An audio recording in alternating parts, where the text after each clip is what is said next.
Hey guys, welcome back to this channel. In this video, I'll be showing you guys how you can create this frog bucket hat on Dress to Impress. Look at my frog outfit.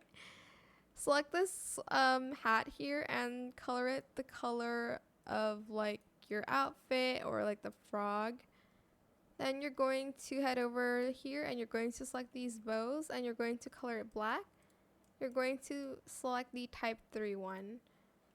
Go to codes here and add in this hat and color the first one the same color as your hat.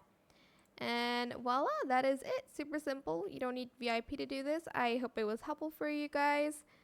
Don't forget to like, comment, share, and also subscribe to this channel if you haven't done that already. If you have any more questions about this video, just leave it in the comment section down below.